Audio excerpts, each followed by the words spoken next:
Okay. Who went to the fair in Hueytown? She wants to know. Right. Um, as, my name is Melissa Hall, and I did a disability resource fair in a rural part of Jefferson County. Sorry. And this is the flyer that went out for that. We also had an online registration so we could create a database for people, and on there it asked what their disabilities were, what age group they're in, so we could share it with the different agencies that showed up to the resource fair. And to give you a little bit of background information, I have three kids, and my middle son was born with several disabilities. And through our journey, we felt alone as a family. We did not know where to start to get resources, who to call, or anything. And so we didn't start finding out about resources until he was about somewhere between 14, 15 years old, and he has autism as well. And so we missed out on a lot of resources that could have helped us through our journey. So at that point, I went on a quote unquote one woman mission to find out what was available in the community that could help us. And then as I started doing that, I found out that other families were in the same situation. So I made a goal to make sure that wherever I go, that I'm sharing resources to anybody at any time, even if you're standing at the polo outlet and I turn around and see your son is nonverbal, I start sharing. So this was another way to get information out about the different resources. So that is my why, is to make awareness, to share with as many people as possible, especially in the rural areas. As you know, in the big cities, resources are more easily accessible. When you live out in a rural area, you have transportation issues to get to resource fairs. So I decided to take the resources to the people that I thought needed it. And as Dustin said before, you should surround yourself with people that can help you. And this is my team of people that I called on. These two are I mentored when I was at Alabama. Um, she was this Zelda Miles owns a also owns a graphic design company, so she did all my flyers and setting up my registration for me. Victoria, she used to work for Birmingham News, so she helped me compile a list of churches and school systems. We targeted like 7 different cities for this fair. Miss Jackson works for Rehab Services, so I kind of used her to make sure I was getting different connections to various resources to show up. And Benita Davis, she's BRAN on the radio station. So she's connected with media, and so her job was to get it all out in the different media platforms. And this was my original plan that I submitted, and I referred back to it to make sure that I was doing the things that I said that I was going to do. Now, these are the steps that I used to get this done, and as you see, it's lengthy, so I'm not going to go through them all, but just know that it was not an easy task because you had to make sure that you had all your hands moving in the same direction to get things done down to the day that we actually had the fair. And as you see, my day started real early that day. So my goal was to increase awareness on federal, state, and local resources to a rural part of Jefferson County because I just focused on one area to see how successful it would be. And to be honest, I judge whether it was successful or not to, if we could just help one person get the resources that they need, then I consider this project worth all the work that I put into it. Um, Things that I got still hanging out there to do. I got to send a bunch of thank you notes. To I had volunteers from Hoover High School ambassadors. So I had kids running around to help set up tables and chairs and delivered water and Gatorade to the people that were working the various tables. Also, churches. I got to send one to Gary Wood for allowing us to use their facility, and to my home church that allowed me to haul 21 tables and 50 chairs out of the church. I also have to send official letter for the kids because they get volunteer hours, which is important for their resumes. Um, and Lessons learned. This is important. I didn't know I wasn't going to have funds to do this project. And so the first thing I would say is find out what your budget is off the top. And if you have to raise money, that should be another whole project within itself. I did manage to get donations to do this, but that was a major hurdle when I tripped over that I wanted to have. Marika Coleman was part of the team originally, but she had to drop out because she's running for the state senator. Make sure that you know what events are going around in the bigger cities. We had a lot of parents that came up and said, my son or daughter was playing in a championship game, and I wish that it wasn't on that date. So that's one of the things I said. And also for advertising purposes, because the radios that we were planning on advertising, I was competing with the politicians, and so you know who won.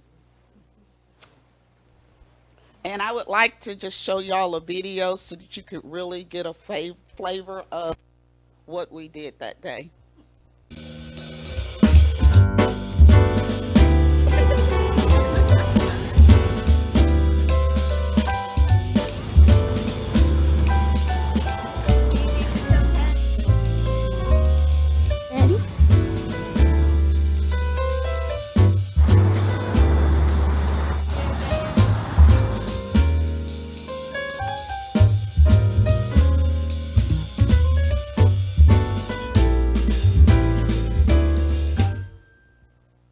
And there were over 25 different agencies and nonprofits that were present that day.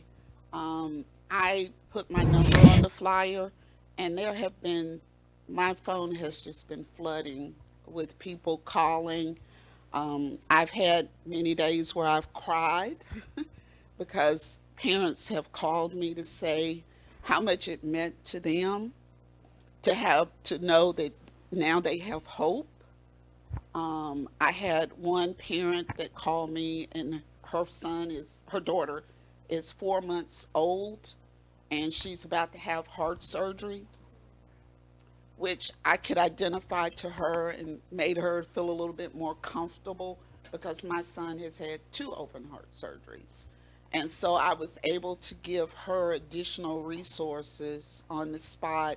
And she's actually told me that when she gets up there to the hospital and her daughter's in recovery, that she would like to call me from the room and keep me updated. So I really felt like this was a really needed thing. And parents and also agencies have sent me emails and saying how much they appreciate it, because one thing that I realized that was going on is this agency was talking to this agency, and they were talking about how they could collaborate on future projects. So that was another benefit that I didn't expect to happen. One of the things I did is I invited Alabama Care to come out and interview well, not all because we ran out of time, but a lot of the agencies recorded um, videos for us. We actually had them like an interview process. Hello, everyone. My name is Elena Burt, and I'm here today Wow. with Alabama Care. We are here in Hueytown at the Disability Resource Roundup at Gary Wood And, Church, and we'll be one of here the from things 10 that, to 2, so come out and happened support. is that But so first up the on the people show, we have Ms. started, Deb Schneider. Hello. well, we hello. can post Tell me it a little where bit about each what your agency connection tells is. what their agency Yes, ma'am, is with me. doing. So, you can have a piece of paper that says, your agency does what, but when you actually hear it from somebody and they explain it, then you really know what that agency's doing. So this is a video of that. That y'all have that you know you can provide for them. Sure. So Alabama Caregiver Connect can be accessed at Caregiver Connect at ua.edu, and we have caregiver.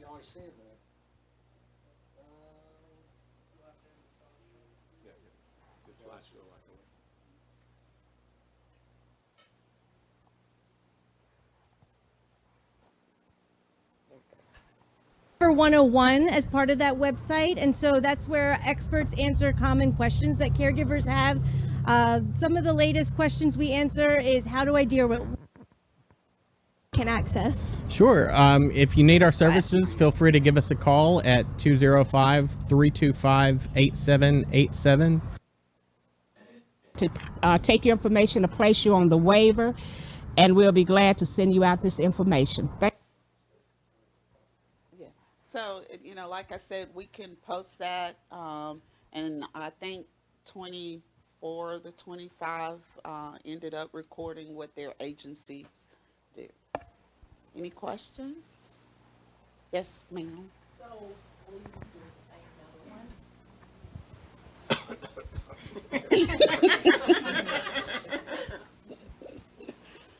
Ah, Stay tuned. yes, stay tuned. That's To be announced. that's a good way to put it. I've heard rumors, and that's all I'm going to say. It's a rumor. Stay tuned. I would, it's one of Don't those. know it yet. I have people that are pushing me to go to other areas. I've had suggestions of what areas should be next. But like I said, it's, like for instance, when I got a bid on the tables and chairs with the discount, it was going to be like over $500. So, I went, well, my husband and some of the trustees and deacons went and got the tables out of our church, which was a few blocks away. So, each area that we go into, we're going to have, right. And so, if someone calls me and say, we got the tables, we got the chairs, can you get the resources here? That's a whole lot easier than if I have to pay for a venue or pay for tables, chairs, and things of that nature. And my other question is how received was how many people yeah How many people? what's impacted about what about Well, there were 30 people about that showed up. 30 people that showed up. But I'm getting calls daily of people that saying, my sister went or my grandmother went, and when are you having it again? Where or what resources are available to me? So I'm feeling all those calls as well. were those 30 people more community located? Yeah, they came from Hoover, Fairfield, Midfield, Pleasant Grove. I'm trying to think.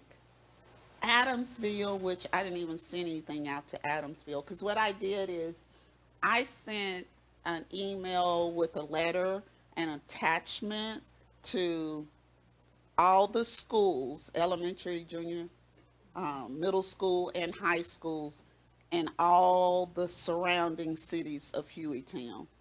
And then I started sending that same letter to churches in those 7 cities. That wasn't my original plan, but that's what I had to do to get it out, because that and Facebook, Twitter, Instagram. Because like I said, I was competing with the politicians to get on the radio station. And they're paying and I wasn't.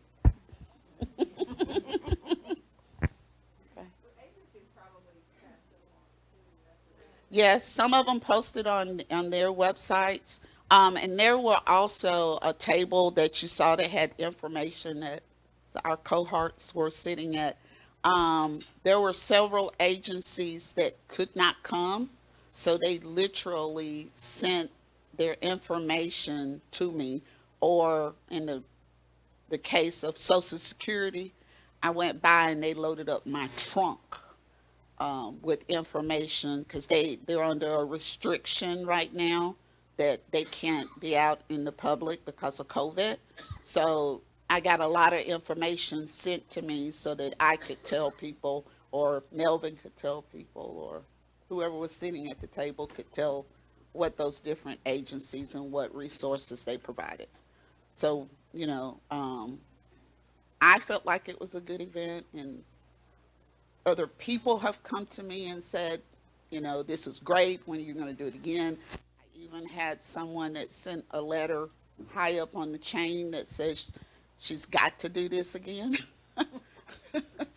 So there are people pushing to do it. Stay tuned. It's going to be coming. You don't know it. But I just want to give a shout out to Miss Lisa too, because we were there in support of our friend. And also we had a chance to talk to families personally. As they was coming around the table, we were able to share with them. And I remember a young lady I talked to. Of course, nobody has any idea about what's going on in the state and everything too. They don't know the resources. And so once I got used to asking a certain question.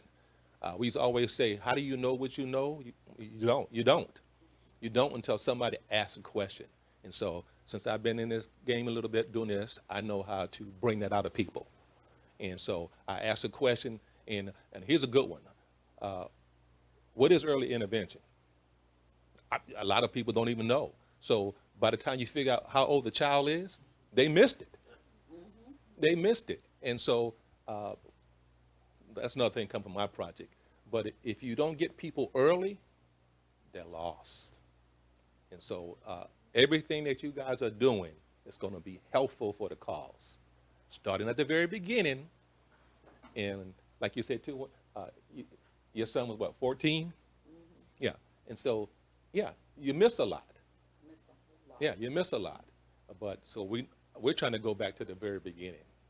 If we can catch people early, we can start them on the right path. There's everything available here in the state of Alabama, believe it or not. You just got to tap into it and get started.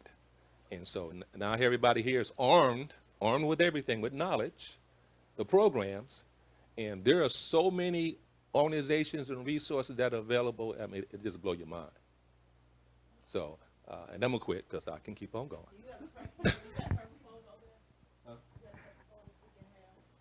Oh, I don't have one with me. What you need one? She got one.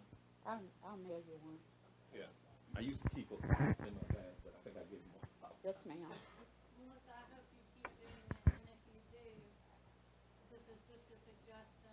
Yes, ma'am. If I'm remembering correctly, I did it when I worked at Arts and Office, and we utilized it. I want to say that it's in the spring. The University of Alabama has a submission for nonprofits or projects that they let their marketing program have 24 hours. You talk to them like a few weeks before, you tell them like what you would like to market, and then for 24 hours you'll have like 20 students. They come up with every single marketing piece that you need, and then they present it to you as their project. So Is that attached to the School of Business? Because they have a summer program. Is it through them? No, it's at the Reese Pfeiffer building, is Okay. the communications building where is every time where I've gone to it. But the work that they produce is fantastic, so it would take a big, huge burden off of you to keep doing. Yeah. What, of having to recreate, you know what I'm saying? Yes. Recreate, or they could give you stuff that you could use in every county. Does that make sense? Yes. You could use state Yes. or regional.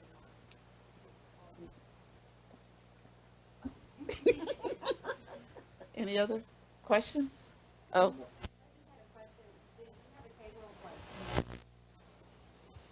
Well, yeah, because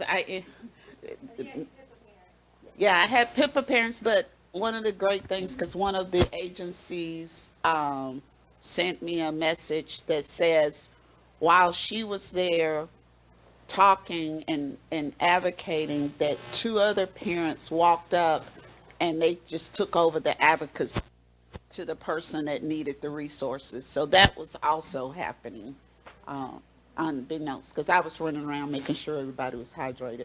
Oh, and that's another lesson learned too. It was supposed to be overcast skies, and it ended up being 80 degrees with the sun beaming down. So if you can get an inside facility for this, that'll work out better.